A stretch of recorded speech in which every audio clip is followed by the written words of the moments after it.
Peace and blessings. This is Raisa Kiwala, the divorced Muslima coach. So today's verse is coming from chapter 3, number 160.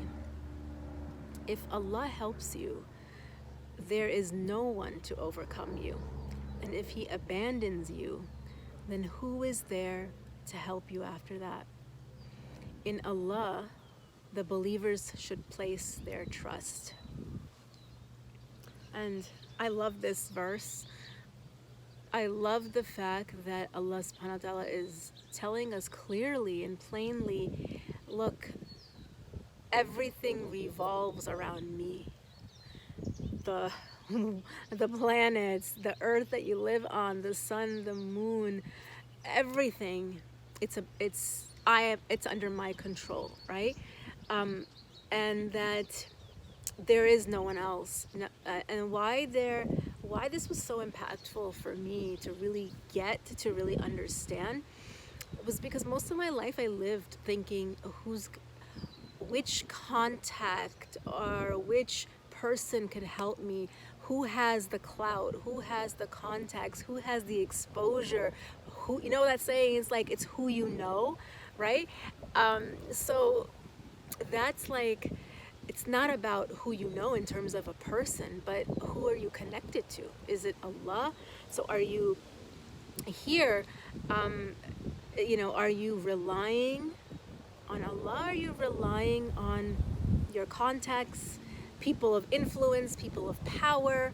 Are you relying on yourself, what you're capable of doing, and you're working hard, and this hard work is going to get you results, right? We hear these things all the time, and a lot of it in personal development. Well, when we understand how the formula works, is all we are responsible for is our intention and our effort, the trying. And Allah is responsible for the results. Allah is responsible for the outcome. That's not our domain, that's Allah's. Ours is over here with the intention and the effort. So it's not what we do, what we are doing that gets us the results, right? It's making an effort. It's just trying. So Allah is telling us here that this is going to be a characteristic, this is going to be a trait of a believer, that he or she is placing their trust exclusively in Allah, right?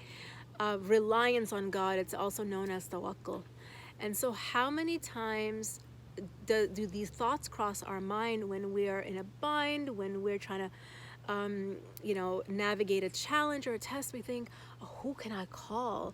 Who's going to know what to do, right? Like, I know I certainly have, and I've been in those spaces, and alhamdulillah, evolved from understanding first. It's about turning to Allah first, asking Allah first, and trusting and knowing that whatever you need, people, resources, and when you need them, will arrive right on time. That is a guarantee and a promise of Allah. That's how it works. The issue is only whether we're believing it or not. And how we're going to know if we're believing it or not is through reflecting on our actions, right? Because so many times we're so busy planning and plotting, I need to figure this out, I need to know what to do, and these expectations in our mind of how we expect things to turn out. Again, those are outcomes, right? That we lose sight of what it is that we need to focus on. Focusing on our intention, what we're doing, why we're doing it. Is it sincerely for the pleasure of Allah, or is it for our desires, right?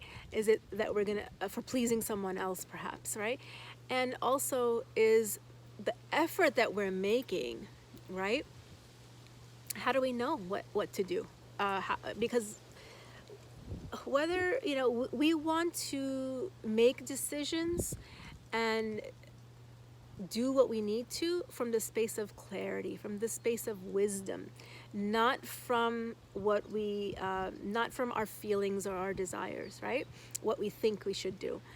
This may sound a little bit confusing, but there's a difference when you're frantically doing this, doing that in hopes that one thing may work, versus, nope, I know what I need to do. I know which direction I need to go through. There's clarity. There's no haziness. There's no fogginess. There's a difference between those two. And so the thing is that, we coming back home, coming back center, coming back to our grounding of how we're going to, what we're going to focus on. The one that if he abandons you, then we're doomed. And none of us wants to be in that situation, right? And one thing that I read the other day from a famous author, Sabab Ahmed, said that use prayer as a first defense rather than a last resort. I know I certainly had those moments in my life where I was like, yeah, I'm going to do all this and then I'll come pray. No, no, no. First you pray, first you ask, then it will come. And then things will start becoming more and more clearer, right? So you don't have to figure it all out alone on your own, right? So this is an opportunity for us to become conscious of where is it that we're putting our trust? Where is it that we're relying on? Is it ourself and others, or is it Allah, right? And this we can only recognize or uncover the answers to these questions if we're being aware, if we have self-awareness, we have self-consciousness, which also gives birth to God consciousness, right? And if you want to learn more about what are the barriers that get in the way of us not having clarity, of us not being able to access our wisdom, and being in that frantic state of, no, I got to do this and I got to do this, I got to do this, all these things, maybe one of those things will pan out, and not being in that frantic frenzy, then I have a program coming up right after Ramadan. It's in the link below. It's a workshop that is going to help you see what the barriers are to accessing your innate wisdom that each one of us has. And until then, rise with taqwa this Ramadan. Assalamu alaikum wa rahmatullahi wa barakatuhu.